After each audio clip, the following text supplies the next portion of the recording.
We're back. We are back. And we're having a great time. Well, yes, we are. Welcome back to the Culture Cafe, episode 6.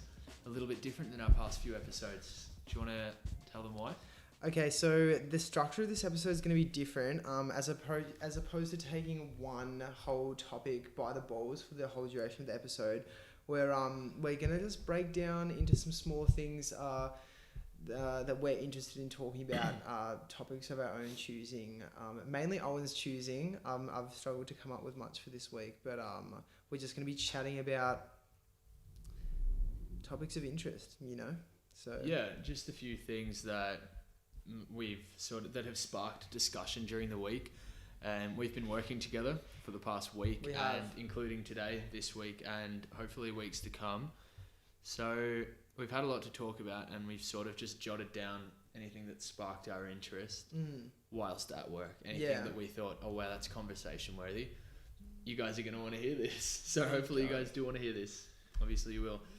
Obviously. Before we dive in though, there are a few things. I'm actually really craving a coffee. Yes, and in keeping with the Culture Cafe theme, we're going to be upping the aesthetic, and that's why I've introduced the Humble Breville to the setup. So, Owen, you like a long black, wouldn't you? That's my favourite drink. The drink of champions. Well, let's get it brewing, mate. Yeah, I'd love a long black. Okay. And while you make that, so I'll probably just start speaking a bit louder now because Breville, it's not no inside voice. No. There's no inside voice on that machine. So we've recently enlisted the help of a legend. A legend by the name of Sam Mosen. A lot of you probably know Sam. He's all around the scene. He's everywhere at once. And he got in touch with us and he was like, hey guys. So not practical, but I love it. Hey. What have we done? Probably can't speak over this, so I'll just wait a second. Okay.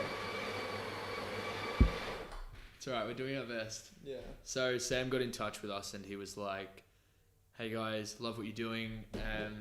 Would be super interested in becoming a part of it and helping out with the production value. So hopefully the value will increase. Yeah, because to be completely honest, we've been pretty lousy with it. We've been here putting down the content, but we definitely needed help of someone who knows how to edit and chop and mash all our clips up and get the production value up. So big ups to Sam Mosen. Thank you so much, Sam. And basically, we're just welcoming him to the Culture Cafe, basically. We are. Welcome. And we're hoping you all welcome him. You will, obviously. Obviously. I also wanted to say thanks to my brother Gerard McConville, who some of you may know as well. He's been helping me edit some of the videos recently while he's on his uni break and whilst I've been working, because trying to work on that balance, but it's not quite working out. Work's been taking over. So thank you, Gerard. Big ups and the big love to you also. You've been doing a great job. Now, staying online, I'll shut up in a second. Or maybe I won't. It is a podcast. Staying in line with this intro of random stuff. A big thanks to Celine, one of our listeners and a very good friend of ours, who got in touch about the recent episode on mental health, which we put up yesterday on recording. It's going to be confusing because you guys will see this in like a week. But anyway, let me just do a quick rundown on what Celine had to say about it. Celine enjoyed the episode and took on an approach and analysed it. Celine is a psychology student, graduated. Unfortunately, I don't know the specific details, but psychology graduate. So, who we met in Vietnam. Yes, we met Celine in Vietnam, who is friends with Miriam, who is another person that we met whilst travelling. And they're both really great people. So, Celine also said really quick that she enjoys intermittent fasting, throwback to episode 4, and practices it herself. So, big ups for that. Small world. Love intermittent fasting. Our work has already spread so far. All the way to Germany. No, studying in the Netherlands, living in Germany. Europe. Germans in the Netherlands. Yeah. Throwback. Interesting. Yeah, well, all right, anyway. So Celine said that it was important to address the topic of stigma and that the problem lies not within the person having suicidal thoughts, but how people react towards it. And Celine reckons that's a great way to approach it, which we agree with 100%. And I'll also just jump down. Celine also said she agreed with that point about, it sounds like I'm just giving ourselves a rap. Celine agreed with the point about people making jokes about mental illness and how that then becomes a defense mechanism of, yes, you're making light of the situation because it might make it easier to talk about, but at the same time, it's good to keep an element of seriousness because and opening up that seriousness, people being comfortable with it being a serious topic. I guess that's a really complex issue. Also, and this was when she was 20 minutes into it, so Celine then got back to me and spoke about how, it's hard reading from an Instagram message, spoke about a really interesting point actually that I want to bring up, and how played on the idea of, do people have the right to commit suicide and take their own life? Are we stopping them from doing that because we can't handle it? Interesting. Yeah, well... Really interesting. Well, yeah, I mean, arguably it could be said that it's not a victimless crime, you know? But what if there was a hypothetical citizen who had no friends, no close acquaintances, no parents or anything, and they killed themselves? That's exactly what Celine brought up. Yeah. So, yeah, she said, is it selfish for us to beg this person to stay alive? I thought that was a really interesting point. Because there's obviously... Let's be honest, it literally is. Yeah. I don't see how you couldn't. Situational, I think. Maybe because maybe that person is in a dark rut and in a year's time they'll be like, I'm glad I didn't. But there's obviously, I mean, there's 7 billion people in the world. There's going to be someone who... Yeah, and it's like, is it selfish for you to restrict someone from killing themselves, or is it sort of, you know, empathetic? It depends who you're really serving, like yourself, like your own... you know, emotional state or exactly that right person. And like, I know a lot of people I speak to, I've spoken to a lot of like people who I know listen to this podcast about euthanasia, just in general conversation, and most people are all for it. Like most people I know our it's age. It's legal in Victoria very soon. Really? Yeah. That's interesting. I didn't know that. Yeah, Daniel Andrews. Now you guys know that. Legalized. Nice one, Dan. Yeah. Dan the man. Dan the man. I mean, he'll take credit for it, but yeah. But still, I've seen it on his Facebook and stuff like that. Oh, sweet. That's awesome. Well, I'm of the belief that that's a great thing. Yeah. So, you know, we're okay with euthanasia, but we're not okay with letting someone take their own life. Maybe that could be because we don't see them as being in the right mindset to be able to make that decision. But it's like, where do you draw the line? You know, that person may not have the value of life. It's a complicated issue. I think it's important to bring it up, and I'm glad, Celine, thank you for getting in touch and opening up that issue, just putting it out there and questioning it, because not enough people are questioning it, which is the point of the podcast. And to clarify around euthanasia in Victoria, SBS News has it that terminally ill Victorians can now legally ask their doctors for lethal drugs under Australia's only euthanasia laws.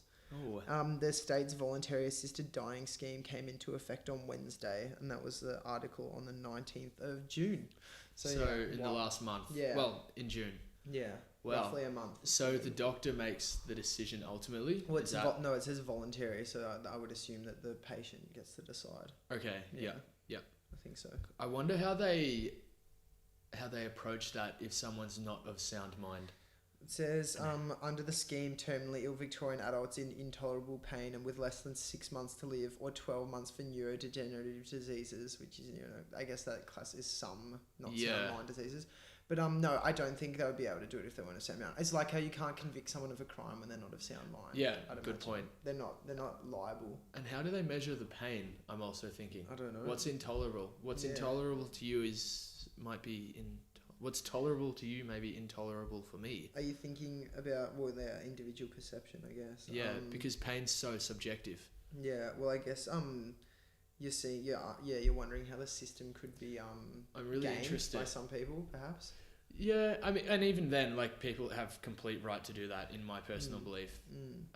We should leave it up to the people to decide. But I think it's interesting. How do how do you say that intolerable pain is a criteria for this when these matters are so hard to measure? Yeah, well, I guess as you said, it is subjective, so maybe just let it be subjective. I mean, it's not like you can tell someone like what is painful. Yeah, very true.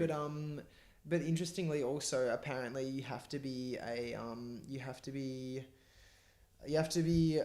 living in Victoria for at least a year and be an Australian citizen or permanent resident. So unlike, do you remember that famous Australian professor who went to Sweden or something like last year, and it was all over the news for euthanasia? I do remember that. Yeah. So I guess that wouldn't work in this case unless if you were citizen of Australia. So because there won't be so much death tourism.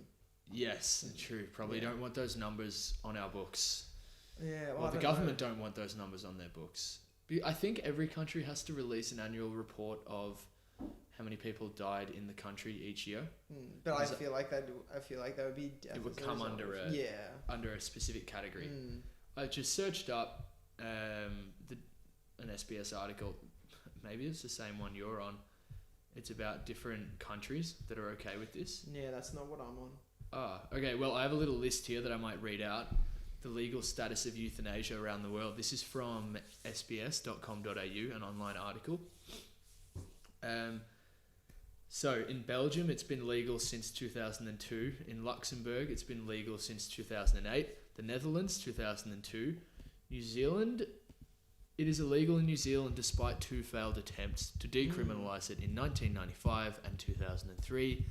In the US, it is illegal in most states. However, assisted suicide is illegal in Washington, D.C., California, Colorado, Oregon, Vermont, and Washington. Washington seems to be quite a progressive state for the head of government in America. Usually I don't know. I don't know much about the government in America, to be honest with you, so I'll shut up about that. In Norway, it's illegal. In Ireland, it is illegal.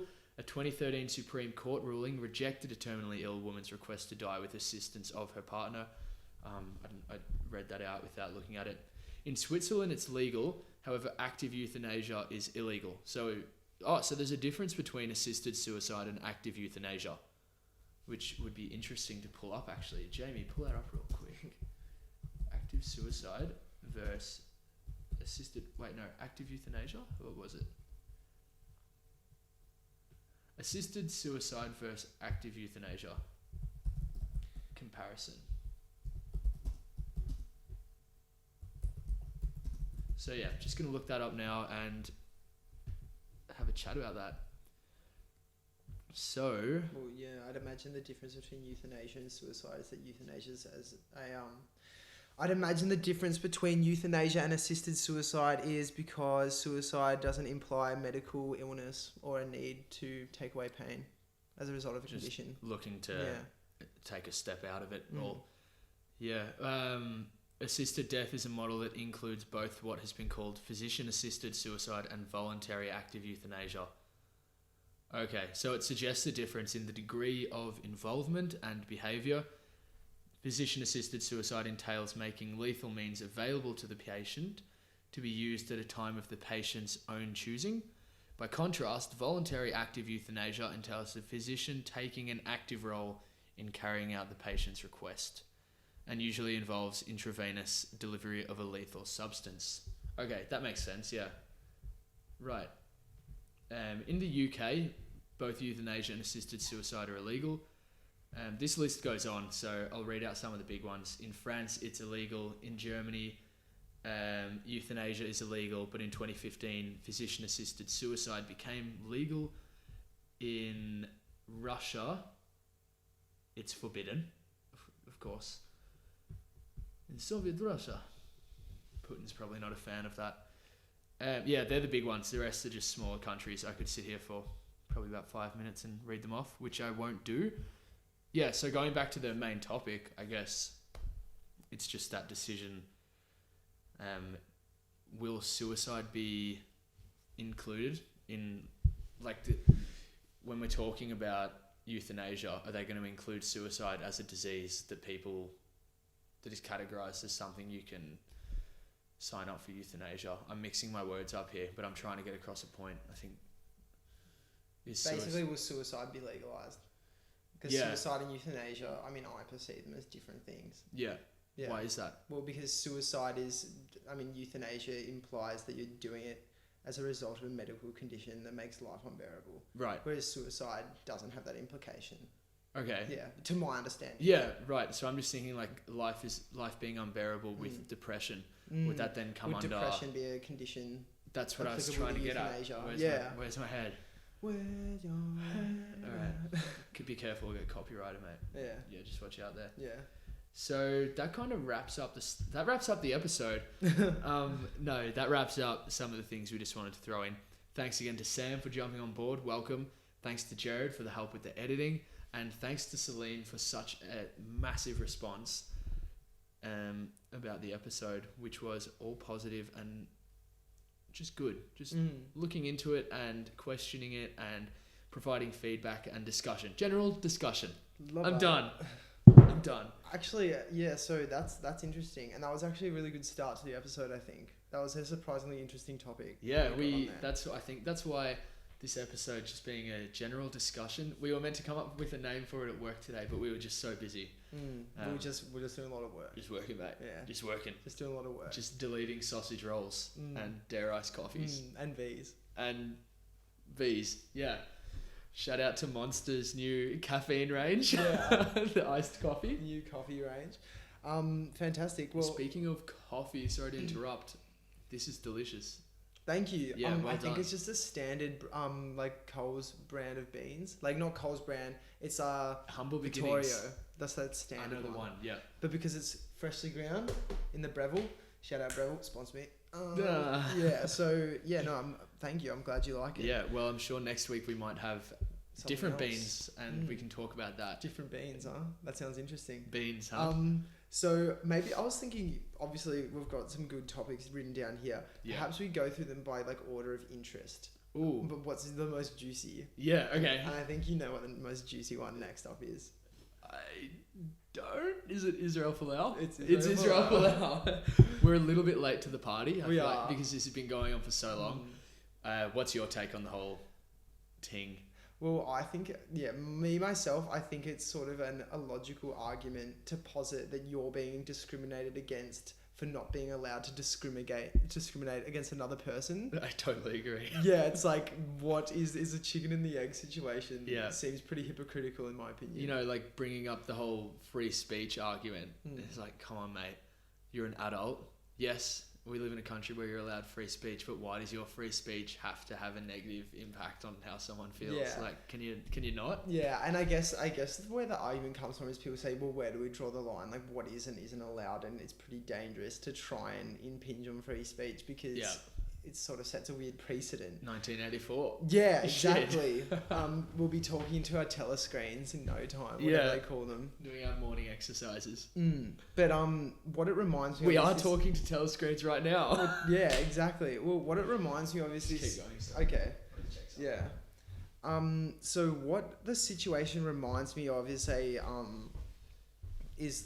some sort of is a philosophical term called the paradox of tolerance. So the paradox of a tolerant society is that it should be that we must be intolerant of ideas that promote intolerance. So it's the paradox. There's that one. So we're tolerant, but there has to actually be this one condition of intolerance of intolerant ideas. Okay, so, it just keeps going around and around. Yeah, well, basically, it's just that one exception to our tolerance of everything else. Yeah, and it's like, not where do we tolerate stuff that is intolerant? And where do we draw the line on what's intolerant? Exactly, I guess. I'll give it a Google just to go on. I think the other aspect of this is this isn't the first time that Izzy has made a mistake like this. There's been a few incidents where he's made homophobic comments or comments that don't really fit into society as a whole's perspective on what you can and can't say on social media, which again is subjective. My point is, he's done it before, specifically homophobic comments. Rugby Australia told him that he can't be making these comments again, and he went out and he did that on an Instagram post. They turned around and sacked him, and now it's the whole idea, can you sack someone for what they say on social media? And it's like, well, maybe they didn't sack him the first time. He got a warning. It was a fair warning. But then he turned around and did it again, and they've taken action. Obviously, there are a lot of rugby fans who would be homosexual or just somewhere on the spectrum, LGBTQ, within that community. And I'm trying to imagine how it would feel if Israel Folau, who is a star rugby player, all right, everything else aside, he's a fantastic player and a big role model to a lot of younger guys out there and younger girls out there who play in the rugby community. And if he turns around and says something like that, you know, like you're going to go to hell, that you can't have a role model saying that. It's a wise business move from Rugby Australia to say, hey, get out. It's morally, I think it's right for them to do that. And business-wise, yes, get rid of him. He's not a good role model to kids. And obviously, it is such a tricky thing. And yeah, it's not appropriate. I don't know. It's hard. I don't know if we're in a position to say that no, you can't even say that because your religion implies that. But then again, at the same time, we live in a secular society, and I guess religions can't be existing when they actually are just like impinging on the absolute freedom of sexuality that we should have in a progressive society. Yeah. But it is a tricky one. Yeah. I think it's just like immature from him. I'm gonna honestly say, like, I have no problem with him holding those beliefs. I think I'm of the mind that I don't agree with the beliefs, but I would never be one to stop someone from holding their beliefs and having faith in their religion. However, I don't think he needs to share that on social media. No. Like, I don't put out all of my controversial thoughts and beliefs. Not that I have any on social media. Why does he have to do that? Especially considering his role in society. Because he must be a really devout Christian. Like super devout. If he thinks that God's going to be looking down and go, oh, gonna burn you. Damn, Israel made that Instagram post. Let's get him into heaven. Yeah. Yo, get him in. Give him that VIP pass. Israel Folau hated someone who committed an alleged sin. Yeah, were we not being taught to give forgiveness for everything, and that's like the most holy thing to do? Mans has only gone and read the Old Testament. Yeah, Mans has only gone straight to the Old Testament, and apparently I don't know, but I saw on a YouTube video so obviously know what I'm talking about. But apparently that it doesn't actually say in the Bible anywhere that gays burn in hell specifically. Let's have a look. Yeah, let's get that right up. The beauty of internet and the modern age. The internet. What am I searching up? Do gays burn in hell? Internet history. Shit. Well, another really sort of a sad aspect of this that came out was I saw an infographic that just said like the amount that Israel Folau raised so he could fight his legal battles and continue his hate speech, like outstripped the amount donated to dairy farmers like by so much. Like, that's for the massive amounts of droughts, they got like nowhere near as much money as Israel Folau did, because he wants to put out this anti-politically correct aggressive message, so that people want to help him out more. And he hasn't been paid enough by Rugby Australia. Because he can't actually do his own legal battles. So he asked, for anyone who doesn't know, he asked for $3 million in funding through GoFundMe from the Australian public. He asked for this money to help him with his legal fees to fight Rugby Australia on the decision of sacking him. And what Curtis has just said is that this GoFundMe ended up raising more money than some fund that was dedicated to helping the dairy farmers. Yeah, the dairy farmers in the recent drought. Which is mind-blowing. That's disgusting. Which is just sad. And not to mention the fact that this rugby player, who was on $1 million plus contract for quite a long time, he's been playing rugby at a high level for a long time, so who knows the actual... Let's get his net worth up. So, alright, here we go. Quick article on it. Israel Folau GoFundMe. Star asks for $3 million in donations despite a $7 million property empire. Okay, and that is coming straight from... Did they say 7 million? Yeah, 7 million property empire. That's coming from 7 News. So, maybe not super accurate, but pretty reasonable if they've published an article on it. Joey Reardon is the guy. There's actually a little list here. He's got a house in Kellyville worth $773,000. Stanhope Gardens home, can't see that stat.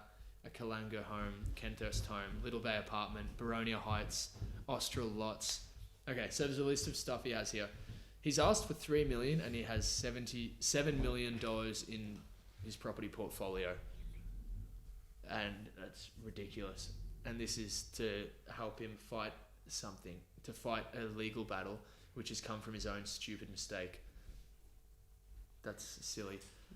I have the fight of my life on my hands and every little bit will help was the little description in the GoFundMe. Which Interesting. Is really ridiculous. Because I saw a photo of this GoFundMe, like the homepage, and it had Israel Folau's up there, and then next to it were like 3 GoFundMes for sick children who belong to families who can't actually afford the medical fees. And then you've got this multi-million-dollar rugby star who said something controversial on Instagram, did it again, got fired, and is now asking for money to get his job back. So it's just wrong. I think it's wrong on so many levels. I'd love for someone to comment or get in touch with us and tell us, give us a perspective from Israel's side. You look like you're about to pull out an interesting stat, so go for it. Well, no, I'm looking in this book, The God Argument by A.C. Grayling, which I have been reading in preparation for an upcoming episode that we were going to do, but we'll see what happens there. But it basically talks about like the hypocrisy of cherry picking ideologies from religions. So you know how like a lot of modern like Christians will be like, oh, I'm allowed to do this, but not allowed to do this, and really picking what suits them. So if you're not a fundamentalist, ultimately you're not really following your religion to the T. Yeah. Obviously, in some circumstances, I don't know. I think so many people cherry pick when it comes to religion. So there's plenty of things that we could think of Israel Folau does. He amasses a $7 million net worth property empire. I'm pretty sure you're supposed to be giving something all about of the that rich, shit to the poor. Something about the rich going to hell? Is that... It sounds so sketchy. You might be joining the gays in hell, man. The rich Israel Folau might be going straight to hell. Well, at least then he'll have some time to hang out with them and realise that they're not that bad. No. They. Us. Interesting. We're not that bad. Yeah. Everyone's not that bad. No one's that bad. Not even, maybe Israel Folau isn't even that bad. Yeah. That's another thing I was reading. He's not that bad. He's not that bad. He's a bit bad, but he's not that bad. He's pretty bad. He's worse than us. And it just keeps going around. He's not as tolerant. The paradox of intolerance. We don't tolerate him because he's not tolerant.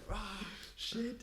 I did read something that was basically saying, it's up here, I believe, the Australian... where is it? Yeah, right, there it is. It's from The Guardian, and it was basically an article saying that as the outrage around Israel Folau peaks, let's turn the volume down a notch. Written by Peter Lewis. So Peter's basically saying... read this, actually. He basically brings up that, yes, what Israel Folau said was wrong, and it's of Peter's opinion that... Actually, he doesn't really bring forward his opinion. He's very, very good about it. But go on. Yeah, sorry, I'm confusing myself. What he says is that we shouldn't be getting so aggressive towards the issue because Israel Folau, it was born out of an aggression towards homosexuals, and now we're getting aggressive because he was aggressive, and it just keeps going back and forth. So we should look at this, turn the volume down on the argument, stop giving it so much publicity, and just say no. Like if you don't agree with what he said, you can make that clear, but leave it at that, and that's it. And that would be the best way to stop this. Yeah, but we're giving it out right now. Well, it's been sensationalized for sure. Yeah, it's been blown out of proportion. At the end of the day, Australian sports star. At the end of the day, it's as much as you really care about Israel Folau's opinion. It's like, is he? If it was an ordinary Joe on the street saying it, not a problem. You'd probably be like, yeah, okay, cool, mate. Yeah, you're just making sounds with muscles in your mouth, and I don't give a fuck. Trying to communicate your opinion, but whatever. So that is interesting, and I agree with that idea that we should turn the volume down and just look at it for what it is, someone's opinion, and leave it at that. I guess why it's become so Because he got fired. It becomes so exciting is because of like this ensuing legal battle and all this money he's raising, and it's sort of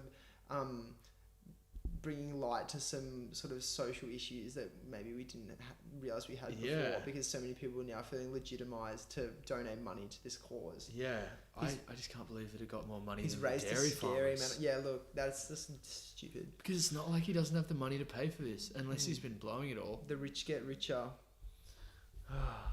Man. Interesting. Yeah, look, we'll move on, but that was a good one though. That was good. Yeah. Man, is he? Used to be so about him, to be honest. Really? I had no idea he was this intense. Yeah. Camera. I'm just gonna fix his camera real quick. Worries. Technical difficulties. Now we can just go to the second camera. We can. The backup camera. Let me just check if that's still going. Hello. This is a nice angle as well. I'm liking this new angle we have. It's picking me up. Okay. I'm trying to sit comfortably.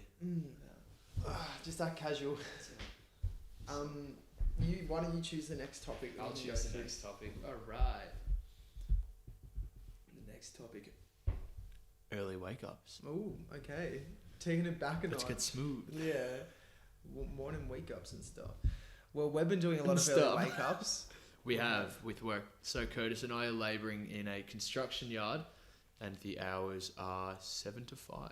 Monday to Friday, brother. Monday to Friday, baby. And obtaining that grain, getting the wheat, getting that bread.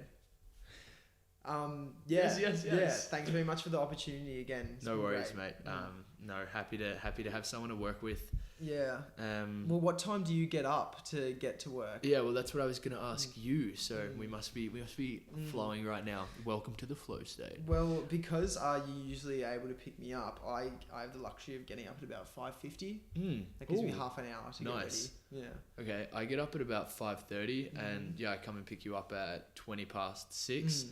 And then we get to work nicely, 10 minutes before we do get there 10 minutes early, which is pretty good. I love that. That is good. Because then you're not there and rushing. You have time to put your stuff in the fridge and have a tea. I put my boots on. Yeah, you can have a tea. So I get up at 5:30, and before I started working full time with this construction gig, my sleeping pattern was very much, if I had nothing on the next day, I'd go to bed at about 2 or 3 o'clock, get up at about 11 o'clock midday, and then start my day at about 1, because it took me about an hour to sort of switch on, which looking back is so unproductive. So bad. Oh no, it's all about like you win the morning, you win the day. I really believe that I love saying. That's a great saying. And it's hard at the start. It was so hard to get into it because my body wasn't used to going to bed early, so I'd go to bed at like 12 or 1 o'clock and then be getting up at 5:30, 6 o'clock for work, and it was just like, this sucks. A few days in, I finally got the hang of it. I was just so tired that I'd get home and go to bed at like 9 or 10, which isn't, I used to think that was like ridiculous and that was unproductive because you had nothing to do at night. But now once I do it, I just get everything done before 8 o'clock and then I'll chill out for an hour or 2 hours, go to bed, get up, feel fresh, and then when you work all day, like when you've been up since 5:30 and then you get home, you do whatever you want. You can go to the gym, you could sit down and plan a podcast if you have one. You could just watch some Netflix, catch up on some YouTube, whatever you want to do. Plan a holiday, do whatever, go hang out with someone. I don't know, man, it's your call. But when you start getting in the habit of that, you realize how much you can get done in the day. Like even with a 10-hour working day, you're still getting all this done. Yeah, if you want something done, ask a busy person. That's another nice saying, which I think sort of applies. Like, that is good. When you've got heaps of stuff to do, it's like, oh, well, I only have this amount of time, so I have to do it. Whereas when you have no work and nothing to do, I feel like you can just be even more lazy. Push it because you're just like, yeah, it's no worries. I'll just do it later. Yeah. I'm not doing anything. I'll do it later. Yeah. Yes, 100%. And I've noticed that when I started, I was like, shit, how do I do anything? I'm working till 5. Going to the gym. I'm feeling that right now. I'm not gonna lie. You're in that. You're in that early stage. Yeah. It's like the opposite of the honeymoon stage. The honeymoon stage comes a few weeks after. You gotta put in the hard yards before it gets good. Yeah. You gotta respect the new timetable, and in turn, it will respect you. Loyal to the game. Loyal to the bread. No, it's Man, I felt so productive now that I'm in the habit of it. That's good. Early wake ups, it makes me think like I'm like being Makes me think. I'm being really optimistic right now, but I'm thinking like, do I want to start doing this even when I'm not working? Yeah. Do I want to be getting up I at would. maybe not 5:30, maybe closer to 6? Hmm. Why not 5:30 though? I don't know. Well, I used to follow this Instagram page called Before 5 a.m. and it's like a huge community of people. It's like if you get up before 5 a.m. it's life changing because you have so much time to yourself. The Navy SEAls are all about that. I always see that video on YouTube. Why Or this Jocko Willink. he's why a man. you should be getting up before he's a man's man. He's a man's man. Masculinity. Yeah. Yeah. There's all these awesome benefits of getting up that early. Like I've read somewhere another really accurate resource just going off the dome. I've read it somewhere that getting up you're more creative in the morning. So I'm assuming that was just an anecdotal study done by people. But I agree. We've agreed on that. We've said that we prefer doing the podcast in the morning. And I feel like go on. Sorry. Oh, that was it. We just prefer doing it. We feel more creative. Yeah, well, we do feel more creative and we're more energetic, and also I guess it depends if you're a morning or a night person, as I say, if that's a thing, but I feel like morning is generally a really good time to get work done, and getting up early, it gives you this sensation that you've got like a sort of jump on the world, a jump on the day. Everyone else is asleep, but you've got time to do your thing, squeeze more hours into the day. One thing I really love about getting up early is when I'm awake, so I get up, 5:30, sometimes the old man will be awake or mum will be awake. That's a good vibe. Yeah, but sometimes they're not awake and I have the house to myself. That's also and a good I don't vibe. have to. So I don't mind the early wake up, but I'm also quite quiet in the mornings. I don't know if I'm still getting used to it maybe, but I'm not a big talker in the morning. Just don't talk to me till I have my coffee, mate. Yeah. Nah, You not need like to that. get the but mug. Yeah, I just like I don't know. I like not having to chat. I like being in my own head in the morning. I can just like sort of chill and have a think about some things. I get up and like no one's up, so I'll do a bit of yoga in the living room, and then make myself a coffee, pack my lunch, scoot off to work. Oh yeah, for later. It's coming soon. So like I have time to do all those things and there's no one interrupting me. And I love that. That's a big benefit of getting up early, I think. Having this own... It's your time, it's yours. It's totally your time. Because even the indirect effect of having other people like walking around you while you're doing work, I feel like it's very distracting. Yeah, sometimes. because you're just thinking, oh, what are they doing? Yeah. Like someone will be watching TV and you'll be like, fuck that. Like I love that show. Another thing that's really good is you get better quality sleep. And I've read this somewhere, but it's like I believe that the most regenerative sleep, the most healing, mind, body, spirit occurs in between 10 p.m. and 2 a.m. Does that sound familiar to you at all? I mean, my mum has always said, an hour before midnight is worth 2 hours after. So Ooh. How many anecdotes how many quotes am I coming Yeah, with we today? need to start writing things down and referencing them. I've got something up here from why is the best sleeping time from 10 p.m. to 4 a.m.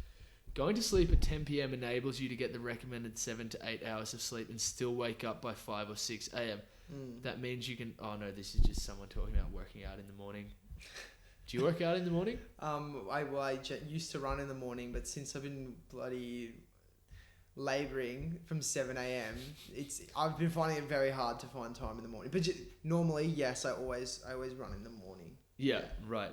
Whereas you usually work out in the night time. I'm an evening workout man. However, that's just been due to my schedule. And also because of the nature of like combat sports training, I feel like it's always... It is always at night, yeah, right? Apart from Saturday morning classes, which are gaining popularity.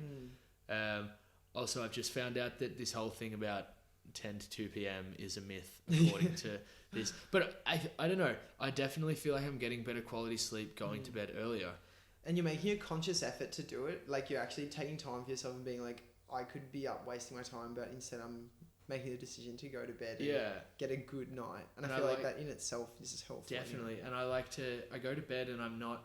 When I was going to bed before I started labouring at those ridiculous times of the morning, not, if that works for you, there's no problem with it. But I found that I'd be going to bed and I'd just be painfully tired. I'd be crawling into bed, and then I'd wake up ridiculously tired. It would take me an hour to be ready to do anything. Whereas when I go to bed now, I'm not too tired. I can definitely sleep, but I have to make a conscious effort to fall asleep. And then when I wake up, I'm tired for about 10 minutes. Once I've brushed my teeth and I start moving, I'm good to go. I feel great. So I don't know. For me, I've been loving the early wake ups. I think it's something I want to continue post working. The weekends once do uni make it starts hard again. as well, The right? weekends make it so hard because you reset your sleeping pattern to about 5 a.m., 6 a.m., 7 a.m. Depends where you end up. Never a.m., brother. Never a.m. No sleep on the weekends. It's like intermittent fasting, but for sleep. You just don't sleep. Instead of not eating, you don't sleep. Well, that's really interesting. There's if we want to keep going on a bit of a sleep tangent, I'd love to. I was looking into like alternate sleep schedules and stuff. For example, apparently in medieval ages, that it was very common for humans to have sleep in about like 2 4-hour blocks because they would always get up in the night to refuel the fire with like logs. And that was like really like culturally documented. It was like you had 2 4-hour sleeps and you got up for like an hour or two in the middle of the night and then went back to sleep. But alternate sleep schedules, there's this terrifying one called like the Uberman or something, and it's literally like apparently you get like you sleep for 4 hours of the day or something, and then you do that like every day. So I don't know how. That's cooked. Yeah, it looks chat. Pull that up. Well, maybe there could be a challenge at some stage. Uberman 6 hours of sleep a night for a week. Post work, I'd be happy to try that one out and document it. We could add that to a challenge. Won't be doing that whilst labouring. 6 hours sleep, 10-hour working day. There's probably people out there who do that. And then throughout the whole working day, all they consume is black coffee and cigarettes. Standard labouring diet. Well, we're working more than we're sleeping at the moment, technically. True. Pretty we are, interesting. yeah. I definitely don't get 10 hours of sleep a night. And then all the other shit that you have to get done post-work. Okay, so there's if we're getting into sleep schedules, there's monophasic sleep, which is what we usually have. So monophasic means one phase during the day, 8 hours. Yeah. So biphasic consists of a split sleep schedule with 2 sessions, like what I was talking about before. Yeah. Like in how apparently in medieval times people often had biphasic sleep. Yeah. Well, and then if we want to go all the way to the Uberman, usually consists of 6 to 8 20-minute naps during the day, generally 2 hours of sleep total. That sounds dumb. Makes me feel uncomfortable. Because I thought you had to sleep for a certain amount of time to reach appropriate stages. Well, like we needed REM and all that stuff. It takes 90. I believe that one full cycle of sleep is 90 minutes. Yeah. That's, from 1 through till REM. I did it in psychology in year 12 and I can't remember now. I feel like it would just be stage 1 to 2. Like even for 20 minutes, that's all you'd get. If you only napped for 20 minutes, you'd only get to like stage 2 or something. I'd say so. A complete sleep cycle takes an average of 90 to 110 minutes, with each stage lasting between 5 to 15 minutes. So what was it, 20 minutes of sleep? Okay, so each stage lasts 5 to 15 minutes. So you're getting 1 stage of sleep. Yeah. That's ridiculous. Interesting. The first sleep cycles each night have relatively short REM sleeps and long periods of deep sleep, but later in the night, REM periods lengthen and deep sleep time decreases. Interesting. We should definitely do an episode on sleep in general. Yeah, I think we've definitely got it on the list. We've spoken about that, because it's so interesting. Yeah. And we can get someone in for that. Well, I'm interested in even trying out like a biphasic sleep schedule for like a week or so, maybe. It's like, consists of a split sleep schedule, say that 3 times fast, mate, with 2 sessions, often a 5 to 6 hour core sleep and then a 1.5 hour nap. Or just any sort of schedule where maybe you could have 2 4-hour naps in a day. That'd be interesting. That would be interesting. Okay, I think we should try that once we go back to uni. Because uni is something you can probably get away with doing that. Because it's a bit like uni student, whatever, mate. And also, we'd have so much time to like study. Like if you slept for 4 hours from like 10 till 2. You're awake from 2 a.m. to like 6 a.m. like studying. I don't know. It's just 2 a.m. to 6 a.m. studying. Yeah, bro. I feel like you'd be productive as. We should. I'd love to find someone who does that. If you do that, and it's not because you're just out on the weekends and have a really fucked up sleep schedule. If you do that for genuine reasons and you think that it benefits you, like you don't sleep like the rest of society sleeps, which isn't a bad thing. You just don't sleep like the majority. Get in touch with us. Interesting. Leave it out there. I'm going to let that one hang. Still let it hang. Okay, it's done. It's hung for long enough. Also, another quick fact about sleep I might throw in, and I only found this out this year. When you are in an altered state of consciousness, so if you have a night, if you're not sober, right, if you drink or anything else before you go to bed, you actually don't hit REM sleep, which is the recovery sleep, which is why on the weekend, if you've been going out every night and you're still getting like 7 hours sleep when you get home, you're not actually getting that restorative sleep. That's what I've found. That's what I've read online through reliable resources. So that's something to keep in mind if you're feeling like shit when you start on a Monday, whatever you're starting. You know, could be because you're not getting enough REM sleep. Definitely. Have you had enough REM sleep this weekend? No, not a chance. I don't think I got it. I just feel like everyone neglects their sleep a bit. It's hard We do. not to. Yeah. We definitely do. Which leads to shitty weeks, which leads us into our next topic. Like tonight, I'm not going to be able to sleep for like 6 hours. Till about 6. Yeah. No, I mean, I just don't think I'm going to get like my 7 to 9 hours. I will probably get 7. I think I'll get 7. I'm a big 7. I'm a 7 I think guy. I'm a 7 now as well because I do feel more energized from 7, as we're talking about today. Yeah. I get 9 when I can, but that's for me a little bit unrealistic. That's a treat. I just don't have enough time. Time, man. Time is money.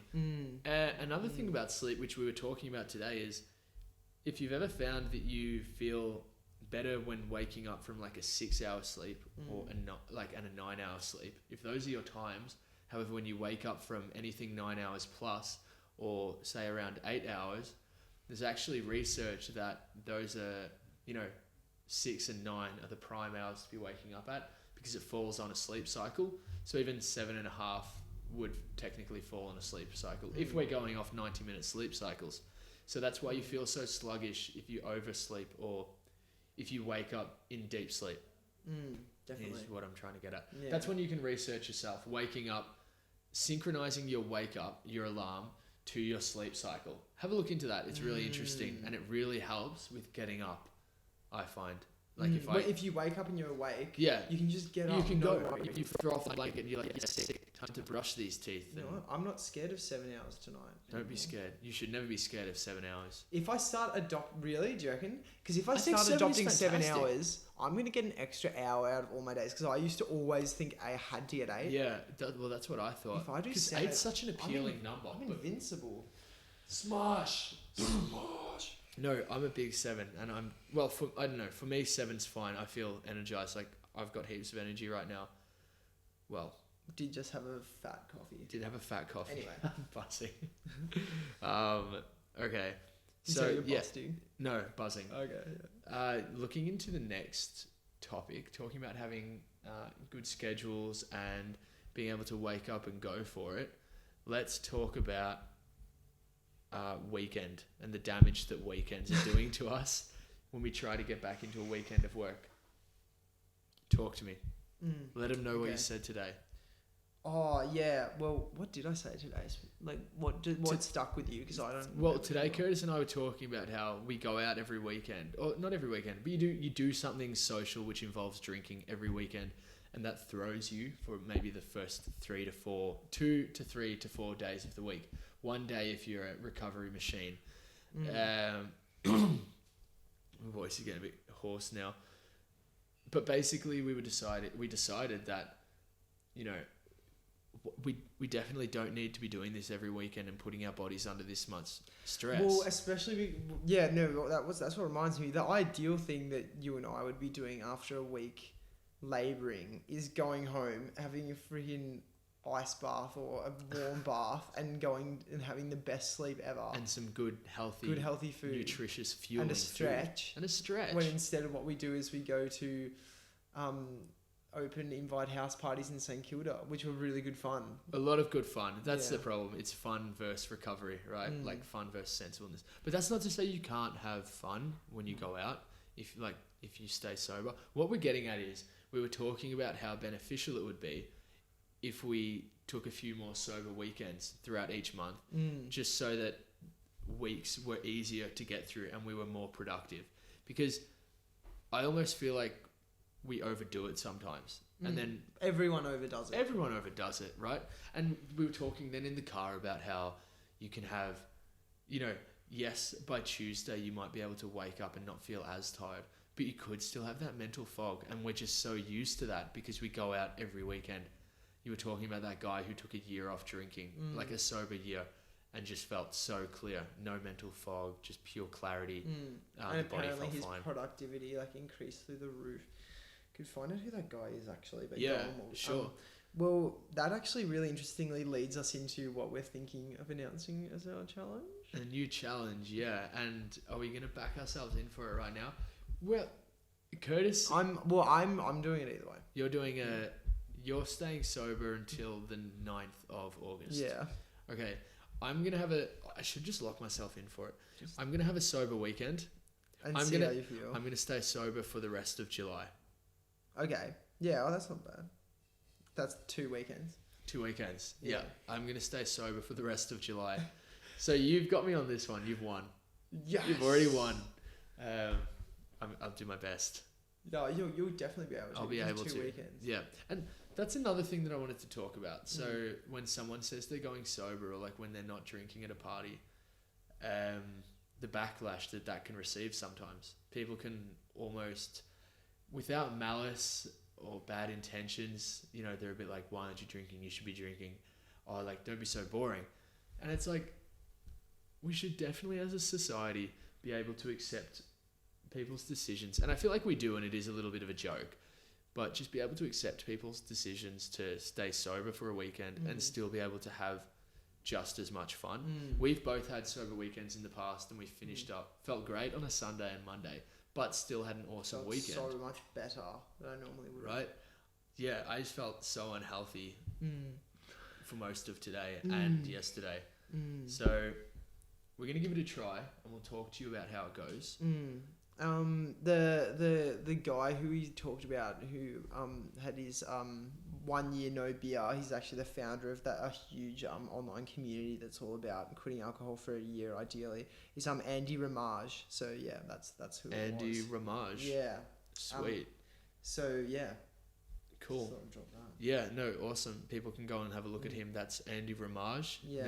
No beer for a year. Yeah, 1 year no beer. Yeah, right. Messed that one up. No, it's close enough. So yeah, mate, early wake ups. Yeah. Sober weekends. Sober weeks as well. Yeah. Most of all my weeks are sober. Yeah. That's one thing that we have up over older adults is that we only drink most of us only drink when there's a good reason for it. A social event. Yeah. I don't drink at home I couldn't at drink all, really. At home. I'd just be like, what am I doing? Yeah, I don't think I do that at all. Yeah. Not to say that there's anything wrong with that. If you want a glass of wine or a beer with dinner, or you're kicking in it moderation and watching the footy. Yeah. Just not something that appeals to us. I think, well, speaking for myself anyway, I think you're the same. So, yeah, just being able to have fun as well whilst remaining sober. That's going to be something that we're going to be able to talk about in coming episodes. Pretty excited. I know Shea Bonini's having a 21st this weekend, and then Dodger, for those of you who know him, Marcelin guy, Anthony Florio, he's having a 21st the weekend after. Emmett Jenkins is having a 21st this Friday. We've picked an interesting time of the year to... Happy birthday, Shea, Anthony, and Emmett. Yeah, sweet. Yeah, that's interesting for you. Actually, and I too have a few 21st coming up. Yeah, so there's Kian McCubry and from Ivanhoe, as well as obviously Shea, and I think there's another one the week after that. So it is an interesting time. Yeah, definitely. It is interesting. Another thing, so I'm heading away in a month's time, pretty much exactly, and I'm torn between, do I want to go out and make the most of my weekends that I have left with my friends before I jet off for a significant amount of time, relative to the amount of time I've spent away from home personally. Do I want to spend these weekends going out and having some interesting experiences with friends, or do I want to, see how this sober thing goes? I mean, I've only locked myself in for 2 weeks, so I think I'll be fine. I'm 2 weeks clean, man. Alcoholic. Yeah, not to say that alcohol is an issue for either of us. It's just something we're interested in. So yeah, I'm sort of like thinking, will I be missing out on anything before I go away for a long time? But that's what will be interesting to find out, if I can have just as much fun regardless. Interesting. And yeah, but also it's because it's you definitely will be spending a lot of time intoxicated in Europe though. That's one thing for sure. So it's whether it's like, and also arguably having like a weekend, like making the most of them. That's what we do every weekend. We like, do. It might make it more unique to you having sober ones before you go. Yeah, a different experience. But it might be definitely different perspective. We'll be challenged to make more fun. Make it fun. Different fun. That's like, what I was doing at 3 Girls. Like literally, I was like having to talk to people and like literally have actual real conversations. Yeah. It was interesting. Yeah, It was different. especially considering how sober the rest of the crowd was. Everyone was on that night. extremely sober. Yeah, no, that was one thing. It did have a few people where I was a little bit like, you're annoying as fuck. Yeah. Being sober versus someone who's not sober, having a conversation can be a little bit challenging at times. Yeah. Definitely. Yeah. Most people are pretty good for it though. Also, like, so being sober this weekend, we've already planned to go and get dinner before going out. So that's like something we wouldn't have done before, but we're doing now because we're both going to be not drinking and we're trying to make some fun that doesn't include drinking. Yeah.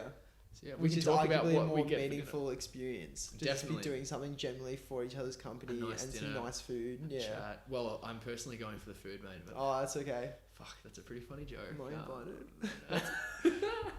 Okay, Anyway. shall we? You're playing with this coin a lot. Do you want to tell everyone what Is this coin? For those of you who are listening, Curtis is holding a $2 coin in his hand between For the the index audience. and thumb. For the audience. Oh shit! Technical difficulties. Technical difficulties. Battery level low. Okay, is it still going though? Okay, That's well, okay. We We can have just lost the camera. It doesn't matter. we can use those clips until now. Thank goodness we had two. Thank you, Sam, for sorting all this out. So I'm sorry, Sam, for having to sort all. I'm sorry for interrupting. Go. So I have this coin in my hand, and the coin serves a very important purpose, and that is to decide the day that we are going to upload our episodes on henceforth. And the two options we have are Sunday, which is what a few people are partial to, and Wednesday, which is also what a large amount of the audience are partial to. And we're finding it so hard to decide, so we're gonna let the rule of chance, do its thing. So we're going to let fate decide. We're going to let fate decide. Do the honours, Owen. Thank you. Give it a flip. So for those of you who are listening at home, on the bus, wherever you may be, I'm about to flip the coin. We're at a junction. Do you want a drum roll? Yes, please. What heads? What's heads? Oh yeah, we probably would have flipped that just then without realizing. Yeah. Let's say heads is Sunday. Yeah. The head of the week. Yeah. Makes sense. Yeah, the climax of the week. Yeah. And tails is Wednesday, the day that gets people turning their tails and running from the stressful times at which they might want a podcast to pick them up. Yeah. Okay. Yeah. Oh, interesting. Okay. So whatever happens right now, it's gonna be good, and we might change our mind down the track. So sorry. We might edit out like the things like, oh my god, it landed on tails. Just the video cuts out. Yeah. All right. Inside the minds of genius. That was bound to happen, wasn't it? That is Should I do it again? tails. What was tails? Wednesday. Yeah. Oh. That's what it is. We can't change that now. Wednesday. It's Wednesdays. Wednesday. So does that mean that this episode has to go up on Wednesday? Is Sam going to be under the pump? You signed up for this, Sam. This is your fault, man. No, we'll see. We'll play it by ear. Yeah. We've just flipped a coin. Okay, so... yeah, well, that's something we did not consider just then. If we record on Sundays, is Wednesday enough time for Sam to upload? We've made a mistake. Let's see. Let's find out. Sam's at home with nursing his recently operated on ankle, I believe. Yeah. So maybe he has time. Maybe, but if not, maybe it's a Thursday. You know, while we're getting used to it. Yeah. Okay. So that coin flip essentially meant A little bit. Like Wednesdays are a potential according to fate and the coin. According to Sam's editing speed, which we don't know, we know nothing about yet. According to The Alchemist. Yeah. Ooh, That just gave me Alchemist vibes when you were talking about coins and fate. true. And omens. And ankles. Yeah. Broken ankles. Which leads me to my next point about NBA. Is this the new topic? No, I have no idea what I'm talking about. I just went right out there. Anyway, wow, flow state. Yeah. NBA? NBA. I don't know. Maybe we don't go down that path. I know nothing about NBA. I just said that because breaking ankles. I know I do a lot of ankle breaking when I play basketball. You do. Often my own. I trip over myself. But what's up? Yeah, okay. So the coin toss just happened. It's a Wednesday according to the coin. Wednesday uploads according to the coin. We'll confirm that. I love how indecisive we are on live. Like we make some decisions that we can't actually right now. Like with the challenge. Yeah. And like right now. Yeah. 2 weeks. Also, we're now on Spotify. Congrats to us. You guys are probably listening to this on Spotify. Give me some skin, dog. Movie recording's been stopped automatically. I'm back. Another technical difficulty. All right, I think we're just sorting out the cameras again. Thank you. Yeah, we're back. Sam? Oh, wait. Just getting the cameras sorted out. We need like a technical difficulty sound themed. Let's play when you're on hold. Something's happening. Yeah. Okay, the battery just died. Okay, the battery's died. That's what we have for video, I guess. Are you gonna change it, or are we just gonna? Yeah, we're on another battery. Okay, thank goodness. So we've got another battery. I was just sorting that out. It'd be now. funny if this one has no charge, mate. Oh, that would be hilarious. Let's find out. Okay, yeah, it's got charge. That's good. I'm definitely gonna have to remember to charge these when I get home, mate. We're back. Is it? Is that back? Yeah. It's got a red dot. Okay, so it'll just be a black screen in there. Well, actually, it'll be whatever Sam wants it to be. We could make it just like a placeholder image, perhaps even. If people can just skip past with some elevator music behind our voices. Yeah, that could be good. So we've been through a few topics. We've flipped the coin. Do you want to go back to another topic, or do you reckon it's sort of a good time to ride out towards the end? Yeah, let's ride it out. We've been recording for a while now. Yeah. It's up to I'm up getting to you. sick of the audience, if I'm completely honest with you. Interesting. I just feel like the coin really rides us out nicely. So it does, yeah. It'd be weird to get back into a topic now. Let us know what you think about the general discussion episode as well, because we still have maybe 5 minutes worth of our other little sub things to do. But let us know what you think. We'd love to hear your feedback on this general discussion episode. Yeah. And because I'll be honest, initially I wasn't 100% convinced, but it's gone really well, I'm going to say. Minus the technical difficulties. This is possibly the most technical difficulties we've ever had. The battery just definitely died. So the second camera has died, and all we've got really is our voices now riding us out towards the end. Okay, so should we wrap it up pretty quickly then? We should wrap it up quickly so YouTube's not eaten up by placeholders. Yeah. And we're sorry to Sam because we've really given you some shit to work with for the first episode. For the first day when we were all meant to meet up on Sunday. God damn it. I was over the limit, so I couldn't drive over and help set up from the night before and didn't want to get pulled over. And Sam was getting driven around by someone else because he was up to his eyeballs on painkillers for that poor ankle. So it was a great first day in the office for us all. Yeah, such a good we pushed back recording because we were a bit too hungover to record. We should be honest. This is why we should be honest anymore. Yes. This is why we're not drinking for the podcast. We're doing it for the podcast. We're doing it for you guys. When we roll, do we want to do our music of the week, P of the week, and keep it like single words? Like music of the week, what is it? My music of the week, what is it? Okay. P of the week, what is it? Okay. Curtis, music of the week, go. Music of the week. The music I've been listening to One most word, this mate. week One word. Someone I've been listening to this week is Alpha Mist. Alpha Mist, jazz, like hip hop jazz outfit, really nice. Really nice vocals, brass, really nice strings and flute. Very interesting, very diverse. I'm seeing them at Strawberry, so Ooh, excited. They're going to be at Strawberry, exciting. so we can see them there. Definitely a chance to have a chat about festivals at some stage. Yeah, that could That'd be an be cool. episode even. Okay. Owen, what music have you been listening to this week? Well, I've been listening to an artist. Well, not a single artist. All right. I've been listening to Black Mountain. Now, Black Mountain is kind of like, what's a good word for it? It's a bit sort of post-rock, psychedelic rock, I find. And those slow, long chords, like boom. Yeah, a lot of very centered around a lead guitar and then a bass guitar, and not so much centered around the singing. Really cool vibes. I've really been enjoying it, and it's getting me back into, well, guitar-centered music, which I used to absolutely love when I was younger. I'm just trying to find a good word for it. They angle between punk and hair metal, which is interesting. It's exhilarated, spirited, and dangerous. Youthful themes run rampant. This is not one word like we said we do. It's definitely faster than our last ones, though. It is, yeah. My favourite song by them is Space to Bakersfield. It has this hectic guitar solo at the end, but like for the first 7 minutes, it's just really, really slow. But it's beautiful. It's slow, not for everyone. But then at the end, it's just like, and the guitar just sings. Fantastic. It speaks to me. Pet peeve of the week, Curtis. Peeve of the week.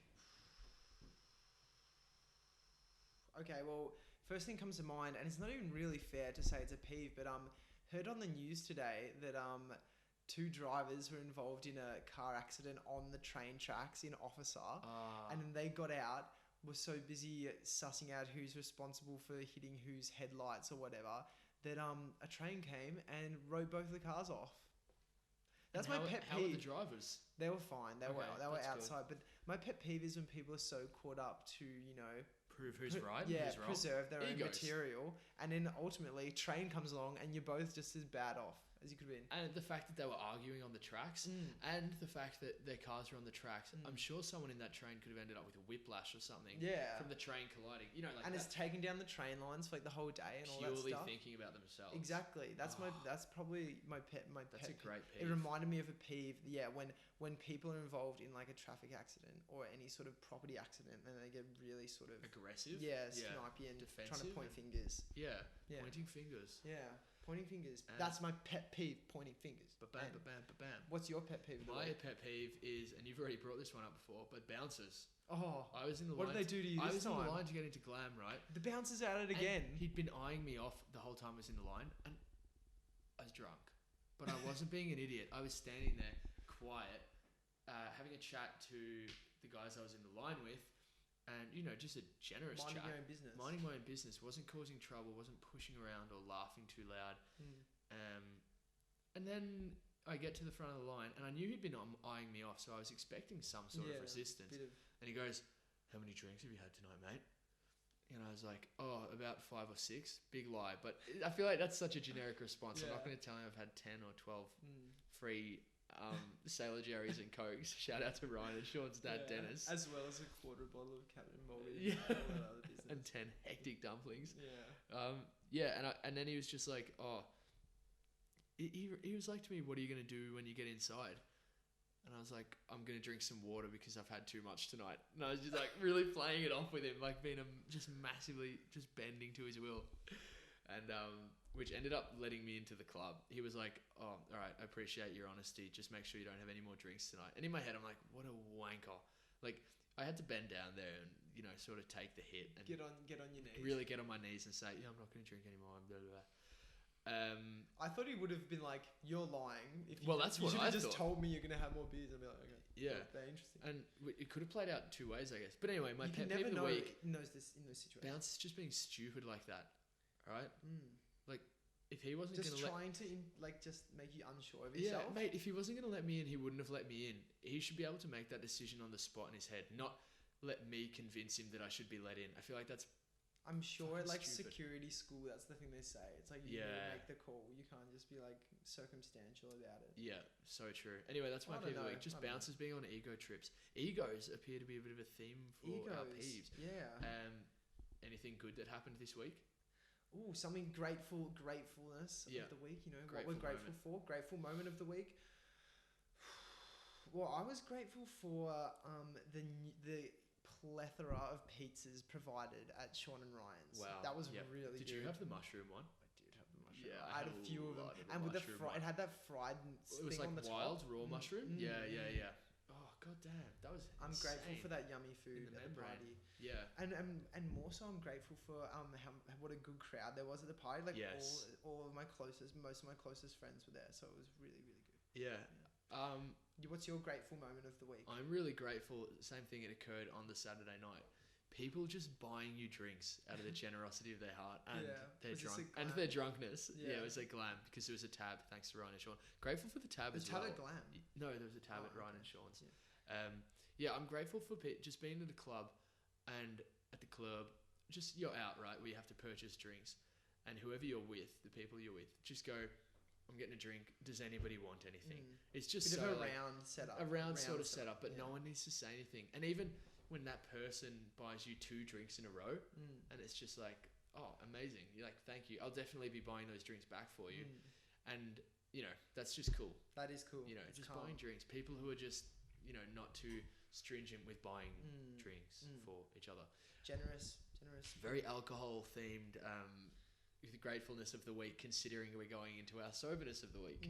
Interesting. Yeah, it'll be interesting to see how our gratefulness and peeves change during sobriety. True. Probably. Yeah, probably won't Probably have won't have anything problems to do with with bouncers. Yeah, we'll be fine. Yeah, definitely. Okay, well, what else do we have to say? Is that That's, episode Again, 6? Grateful for our viewers. Grateful for the viewers. That's Grateful for episode the 6. podcast. Episode 6. Welcome the Culture Cafe to Spotify. Welcome to Spotify. We're out here. And sorry we've only got like half a video. Yeah, Anyway. sorry about that. Anyway, we'll just cut it now. Yeah. Okay, thanks guys. I hope you all have a great week. I hope you're having a great week as you listen to this. Hopefully it's up on Wednesday. Actually, you know what? It's up when it's up. It's up when have it's a great up. week. Have a great day. Stay grateful. We've got an Mindfulness. hopefully an exciting new episode coming up. Don't want to drop it. Should I drop it now? Say what we're interested in? No, because I don't think so. we haven't secured our third man for the episode. Yeah. So third woman, if that's a hint for the episode. So can't tell you what that is, but it's good. Yeah, that's It's gonna calm, be bruv. Calm, Baba. Well, this is Curtis saying thanks for listening to Culture Cafe episode 6 and goodbye. This is Owen saying goodbye. Thanks again and have an awesome week. Bye bye. Bye-bye.